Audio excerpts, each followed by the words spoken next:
This movie coming out in a few weeks. Only a month left on your tour of duty means nothing if your job overseas is to defuse the improvised explosive devices. How many bombs have you disarmed? I'm not quite sure. Sergeant. Yes. Asked your question. 873. 873. 873. Yeah, counting today, sir, yes. That's got to be a record. What's the best way to go about disarming one of these things? The way you don't die, sir. Yeah, that's an understatement. Jeremy Renner is the star of the new film. It's called The Hurt Locker, and it opens in Phoenix July 10th. It's excellent. So welcome. You did such a great job in this movie. And, you know, what's nice about this film, literally, I know the word intense has been used to describe it. You are breathing heavy nonstop. I mean, this is difficult work.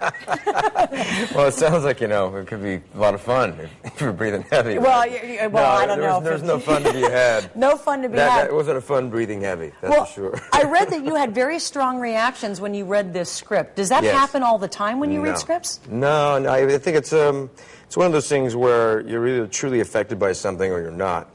And, you know, people, what's great to me, what I feel so blessed as an actor is like the things I respond to so intensely are the things that end up being, well, they are intense movies, but people also kind of dig.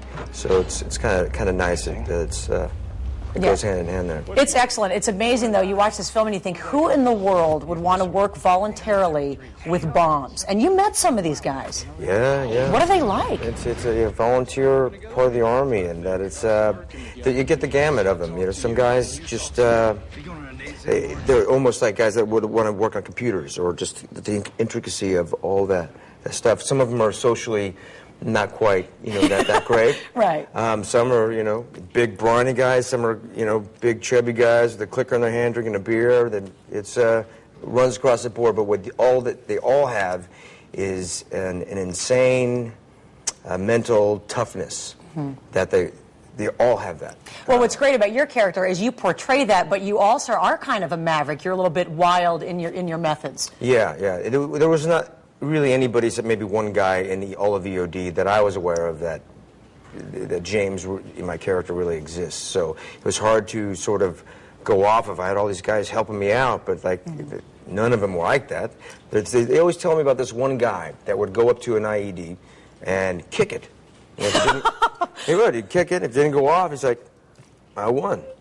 Well, you know what? You scared me because you smoke a lot in the film, and I'm thinking, don't smoke near all the explosives. That made me very nervous. Just every time you pulled out a cigarette, I was grabbing my seat because I thought, this is not the place to smoke. Right. I had a chance to interview Catherine Bigelow, the director, years ago on the Widowmaker film that she did. Yeah. And she's real big on authenticity, so she chose to go to Jordan and film here, and it was, what, 100? I mean, actually, you're probably used to this heat. Yeah. But you're in the big suit and in Jordan. What was that experience like? It was hot, but it's hot for everyone. It's, you know, if it's 125 for me, it's 125 for everyone, for Catherine, everyone running around, and it's we're all a little sick from the food, and it's unpleasant. I mean, I don't really know how to. I mean, getting in the suit, I mean, it gets no worse than that, but then I get it out of the way. Everybody else is like doing a slow roast in the sun, and eating sand sandwiches and getting sick and the whole thing, but it doesn't get any worse. Once I'm in this suit, I'm like, all right, it's fine. I know I've hit bottom,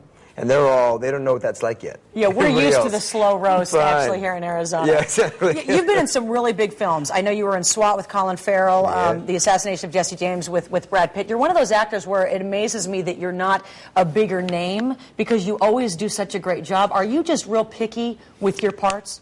You don't really seem interested in being the most famous guy out there. Yeah, you know, that's a double-edged sword when it comes with fame, and I am pretty picky. You know, I feel like there has to be something for me to do when I do a job, right? Otherwise, why come to work?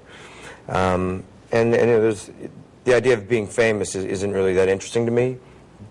But you know, you kind of need it sometimes to procure work. So, you know, I just don't want people chasing me with cameras and getting. I'm pretty private about my life, and You like to keep it that way? I like to keep it that way. I have to ask you, I know we talked a little bit during the commercial break. I don't mean to capitalize on your pain, but you were so good as Jeffrey Dahmer in Dahmer that when you screened the movie with your then girlfriend after the film, you never saw her again. Yeah.